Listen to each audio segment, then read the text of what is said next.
Hi, ഞാൻ ഐശ്വര്യ. എല്ലാവർക്കും simple റെസിപ്പീസിൻ്റെ പുതിയ വീഡിയോയിലേക്ക് സ്വാഗതം.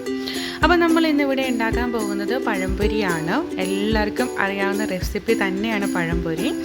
പക്ഷേ നമ്മൾ സിമ്പിൾ റെസിപ്പീസിൽ കൂടെ അതിൻ്റെ ഒരു വീഡിയോ ഇട്ടിട്ടില്ല. അതുകൊണ്ടാണ് ഞാൻ ഇന്നിവിടെ ഇതിടുന്നത്.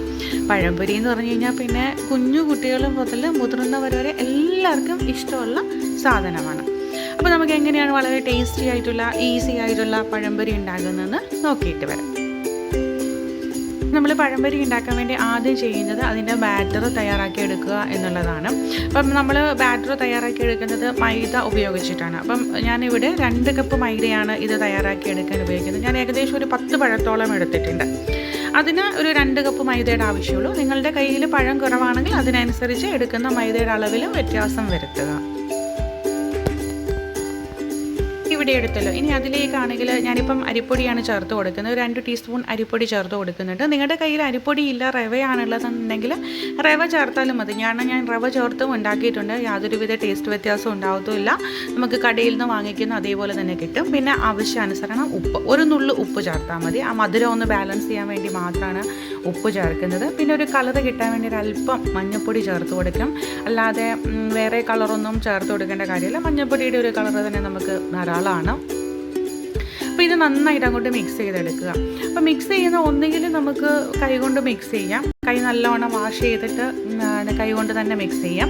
ഇല്ലെന്നുണ്ടെങ്കിൽ പെട്ടെന്ന് ചെയ്യാനാണെന്നുണ്ടെങ്കിൽ നമ്മൾ മിക്സിയുടെ ബൗളിലിട്ട് മിക്സ് ചെയ്താലും മതി. ഒരു ഒന്ന് കറക്കി കഴിഞ്ഞ് കഴിഞ്ഞാൽ തന്നെ നമുക്ക് നല്ല മാവ് റെഡിയായി കിട്ടും. അപ്പോൾ ഞാൻ ഈ 2 കപ്പ് മൈദ എടുത്തപ്പോൾ 2 കപ്പ് വെള്ളം പ്ലസ് ഒരു 2-3 സ്പൂൺ വെള്ളവും കൂടി ചേർത്ത് കൊടുത്തിട്ടുണ്ട് കേട്ടോ. അപ്പോൾ ഞാനിവിടെ ഇപ്പം കൈ കൊണ്ട് നന്നായിട്ട് മിക്സ് ചെയ്തെടുക്കുകയാണ്. ദോശമാവിൻ്റെ അത്രയും ലൂസ് ആവേണ്ട, എന്നാൽ ഇഡ്ഡലി മാവിൻ്റെ അത്രയും കട്ടിയും വേണ്ട. അതിൻ്റെ മീഡിയത്തിലുള്ള പരുവത്തിൽ നമുക്ക് കുഴച്ചെടുക്കാം.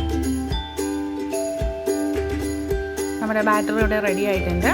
അപ്പോൾ ഇനി ഇതിലേക്ക് ആവശ്യത്തിന് പഞ്ചസാര ചേർത്ത് കൊടുക്കണം. ഞാനിവിടെ ഒരു 5 മുതൽ 6 ടീസ്പൂൺ വരെ പഞ്ചസാര ചേർത്ത് കൊടുക്കുന്നുണ്ട്. പക്ഷേ നിങ്ങൾക്ക് അത്രയും മധുരം വേണ്ട എന്നുണ്ടെങ്കിൽ അതിൽ കുറച്ച് പഞ്ചസാര ചേർത്താൽ മതി. ഇവിടെ എന്ന് പറഞ്ഞു കഴിഞ്ഞാൽ കുറച്ച് പഞ്ചസാര ഇഷ്ടമുള്ള ആൾക്കാരാണുള്ളത്. അപ്പോൾ അതുകൊണ്ട് എത്ര മധുരം ചേർക്കുന്നോ അത്രയും എല്ലാവർക്കും ഇഷ്ടമാണ്. എന്നാലും ഞാൻ എപ്പോഴും മാവ് തയ്യാറാക്കിയ ശേഷം മാത്രമാണ് കേട്ടോ ഈ പഞ്ചസാര ഇട്ട് കൊടുക്കുന്നത്. നിങ്ങൾ മിക്സിയിലാണ് തയ്യാറാക്കുന്നതെങ്കിൽ ആദ്യമേ തന്നെ പഞ്ചസാര ഇട്ട് ഒന്ന് കറക്കിയെടുത്താൽ മതി. അപ്പോൾ നമ്മുടെ മാവ് ഇവിടെ റെഡി ആയിട്ടുണ്ട്. ഇനി നമുക്ക് വേണ്ടത് പഴം റെഡിയാക്കി എടുക്കുക. പഴം റെഡിയാക്കി എടുക്കാനൊന്നുമില്ല. ഞാനിവിടെ എടുത്തിരിക്കുന്ന നല്ല പഴുത്ത പഴമാണ്. ഈ നല്ല പഴുത്ത പഴം കൊണ്ട് പഴംപൊരി ഉണ്ടാക്കുന്നതാണ് അതിൻ്റെ ടേസ്റ്റ് കൂടുതൽ. അപ്പം നിങ്ങൾക്ക് ആവശ്യത്തിനനുസരിച്ച് പഴം എടുക്കുക. ഞാനിപ്പം കുറേ അധികം എടുത്തിട്ടുണ്ട്. അത് പിന്നെ അതുപോലെ തന്നെ നിങ്ങൾക്ക് 2ആയിട്ട് കീറി പഴംപൊരി ഉണ്ടാക്കിയെടുക്കുക. ഇങ്ങനെ എടുക്കുക. ഇങ്ങനെയാണ് കടയിൽ നിന്നൊക്കെ കിട്ടുന്നത് ഉണ്ടാക്കുന്നത്. ഇല്ലെങ്കിൽ 4ആയിട്ട് മുറിക്കാം. ഇനി ഇതിൻ്റെ പകുതിയായിട്ട് ഒന്നുകൂടി മുറിച്ചിട്ട് വേണമെങ്കിൽ റെഡിയാക്കി എടുക്കുക. അതൊക്കെ നിങ്ങളുടെ ഇഷ്ടമനുസരിച്ച് റെഡിയാക്കി എടുക്കുക. അപ്പം ഞാൻ ഇതെല്ലാം ഒന്ന് ഇതുപോലെ തന്നെ ആക്കി എടുത്തിട്ട് വരട്ടെ. നമ്മുടെ പഴമെല്ലാം ഞാൻ മുറിച്ചെടുത്തിട്ടുണ്ട് കണ്ടോ. ഇതേപോലെ നീളത്തിലും എടുത്തിട്ടുണ്ട്. അതേപോലെ തന്നെ ചെറിയ പീസസ് ആക്കി ഇതേപോലെ ഇതല്ല അല്ല ചെറിയ പീസാക്കിയും ഞാൻ എടുത്ത് വെച്ചിട്ടുണ്ട്. അപ്പം ഇങ്ങനെയാണ് നമ്മുടെ പഴംപൊരിക്ക് വേണ്ടിയിട്ട് നമ്മുടെ പഴം റെഡിയാക്കി എടുക്കുന്നത്. ഇനി ഇത് ആദ്യം ഇനിയിപ്പം വേറെ പ്രത്യേകിച്ച് ഒന്നും ചെയ്യാനൊന്നുമില്ല. നമ്മൾ ഈ പഴം ബാറ്ററിൽ മുക്കിയെടുത്ത് നല്ലവണ്ണം പൊരിച്ചെടുക്കുക. അത്ര മാത്രമേ ചെയ്യാനുള്ളൂ. വളരെ ഈസി അല്ലേ തയ്യാറാക്കിയെടുക്കുക. എപ്പോൾ വേണമെങ്കിലും നമുക്ക് തയ്യാറാക്കിയെടുക്കാം. നല്ല പഴം വീട്ടിലുണ്ടെന്നുണ്ടെങ്കിൽ കടയിൽ നിന്നൊന്നും വാങ്ങിക്കേണ്ട ആവശ്യമില്ല. അപ്പോൾ നമുക്ക് പഴംപൊരി ഉണ്ടാക്കാൻ തുടങ്ങാം. അപ്പോൾ എണ്ണ ഇവിടെ ചൂടായി വരുന്നുണ്ട്. അപ്പം എണ്ണ ഞാനൊരു ഒത്തിരി ചൂടായ എണ്ണയിലേക്കല്ല ഇടുന്നത്. ഒരു മീഡിയം ഹോട്ടുള്ള എണ്ണയിലേക്കാണ് ഇട്ട് കൊടുത്തിരിക്കുന്നത്. ഫ്ലെയിം ആണെങ്കിൽ മീഡിയത്തിലാണ് വെച്ചിരിക്കുന്നത്. അപ്പോൾ നമ്മുടെ പഴം എടുത്ത് ബാറ്ററിൽ മുക്കി ഇതിലോട്ട് ഇടുന്നു. അപ്പം ഇതിലോട്ട് ഇടുമ്പോഴും നമ്മൾ ഇത് മൂക്കുന്ന അളവ് അതിൻ്റെ കളറ് മാറുന്നതെന്ന് പറഞ്ഞു കഴിഞ്ഞാൽ നിങ്ങളുടെ ഇഷ്ടം പോലെ ചെയ്യാൻ കേട്ടോ. എനിക്കെന്ന് പറഞ്ഞു കഴിഞ്ഞാൽ ഒരു ലൈറ്റ് യെല്ലോ ഷെയ്ഡുള്ള പഴംപൊരിയാണ് താല്പര്യം. നിങ്ങൾക്ക് നല്ല കുറച്ചും കൂടി ഡാർക്ക് കളർ വേണമെന്നുണ്ടെങ്കിൽ അത്രയും സമയം എണ്ണയിൽ ഇട്ടുകൊണ്ടിരുന്നാൽ മതി. പക്ഷേ ഒരുപാട് ഇടരുത്, ചിലപ്പോൾ അത് കരിഞ്ഞു പോകാനുള്ള സാധ്യതയുണ്ട്. അപ്പം ഇട്ട ശേഷം ഒരു 2 സെക്കൻഡ് കഴിയുമ്പോൾ ഒന്ന് തിരിച്ചിട്ട് കൊടുക്കുക. അങ്ങനെ തിരിച്ചിട്ടുകൊണ്ടേ ഇരിക്കുക. അപ്പോൾ എല്ലാ സൈഡിലും ഒരേപോലെ ചൂട് കിട്ടുകയും എല്ലാ സൈഡിലും ഒരേ കളർ ആവുകയും ചെയ്യും. പിന്നെ എൻ്റെ കയ്യിൽ ഒരു ചെറിയ ചീനിച്ചട്ടിയാണുള്ളത്, ഇരുമ്പിൻ്റെ. അപ്പം അതിലേക്ക് 2 എണ്ണമൊക്കെ അറ്റ് എ ടൈം നമുക്ക് ഇടാൻ പറ്റത്തുള്ളൂ. നിങ്ങളുടെ കയ്യിൽ വലിയ പാത്രം ഉണ്ടെന്നുണ്ടെങ്കിൽ 4-5 എണ്ണമൊക്കെ ഒന്നിച്ചിടാം. പക്ഷേ കുറേശ്ശായിട്ട് ഉണ്ടാക്കിയെടുക്കുന്നതായിരിക്കും നല്ലത്. കുറച്ച് ടൈം എടുക്കും, എന്നാലും ഉണ്ടാക്കിയെടുക്കാം.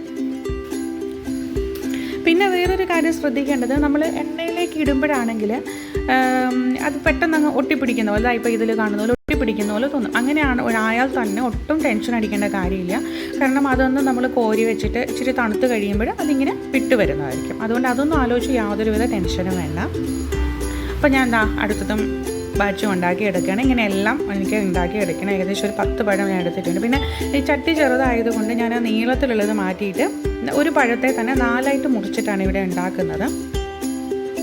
ഷേപ്പൊക്കെ നിങ്ങൾക്ക് കുഞ്ഞു രീതിയിൽ ചെറിയ രീതിയിൽ വേണമെന്നുണ്ടെങ്കിൽ ചെറിയ ഷേപ്പിൽ മതി എന്നുണ്ടെങ്കിൽ ചെറിയ ഷേപ്പിലാകാം. കടയിൽ കിട്ടുന്ന പോലെ നീളത്തിലുള്ള അതൊക്കെ നിങ്ങളാണ് ഡിസൈഡ് ചെയ്യേണ്ടത്. അപ്പോൾ എല്ലാവരും ഈ രീതിയിൽ പഴംപൊരി ഒന്ന് ഉണ്ടാക്കി നോക്കും. എല്ലാവർക്കും അറിയാവുന്നതായിരിക്കും, എന്നാലും ഈ റെസിപ്പി ഒന്ന് ട്രൈ ചെയ്ത് നോക്കും. വളരെ ടേസ്റ്റിയാണ്.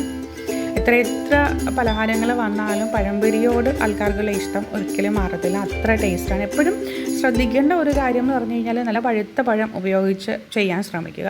കാരണം പഴുപ്പ് അതിൻ്റെ ആണെങ്കിൽ പഴുത്ത കൊണ്ട് ഉണ്ടാക്കുമ്പോൾ മാത്രമേ ഒരു സ്വീറ്റായിട്ട് എനിക്ക് തോന്നാറുള്ളൂ. ചില സമയത്ത് നമ്മൾ കടയിൽ നിന്നൊക്കെ വാങ്ങിക്കുമ്പം അത്ര പഴുക്കാത്ത പഴമാണെങ്കിൽ ഒരുമാതിരി ബജ്ജി കഴിക്കുന്ന പോലെയാണ് എനിക്ക് തോന്നുന്നത്, ഓവറായിട്ട് മധുരം ഇട്ട്. അപ്പോൾ ആ ഒരു പഴംപൊരിയുടെ ടേസ്റ്റൊന്നും കിട്ടാറില്ല. അപ്പോൾ അതുകൊണ്ട് പഴമുള്ളപ്പോൾ നിങ്ങളെല്ലാവരും ട്രൈ ചെയ്ത് നോക്കണം. എല്ലാവർക്കും വീഡിയോ ഇഷ്ടമായി എന്നാണ് ഞാൻ വിചാരിക്കുന്നത്. വീഡിയോ ഇഷ്ടമായി കഴിഞ്ഞാൽ ലൈക്ക് ചെയ്യാനും ഷെയർ ചെയ്യാനും ഒന്നും മറക്കരുത്. അതുപോലെ ആദ്യമായിട്ടാണ് എൻ്റെ ചാനൽ കാണുന്നതെന്നുണ്ടെങ്കിൽ സബ്സ്ക്രൈബ് ചെയ്തിട്ട് എന്നെ സപ്പോർട്ട് ചെയ്യാൻ വേണം. അപ്പോൾ ഇനി നമുക്ക് മറ്റൊരു വീഡിയോയിൽ കാണാം. Thank you for watching.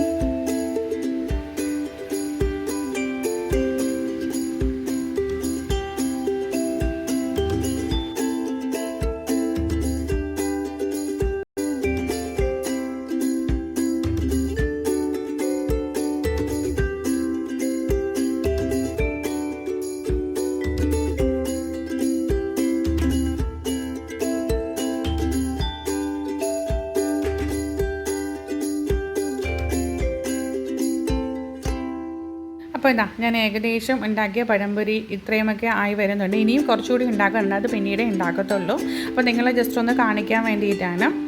അപ്പം എല്ലാവർക്കും ഈ റെസിപ്പി ഇഷ്ടമായി എന്നാണ് വിചാരിക്കുന്നത്. ഇഷ്ടമായെന്നുണ്ടെങ്കിൽ എല്ലാവരും ഒന്ന് ട്രൈ ചെയ്ത് നോക്കണം. ട്രൈ ചെയ്ത് നോക്കിയിട്ട് അഭിപ്രായം കമൻറ്റിലൂടെ അറിയിക്കാൻ മറക്കരുത്. അപ്പോൾ നമുക്ക് ഇനി മറ്റൊരു വീഡിയോയിൽ കാണാം. Thank you for watching.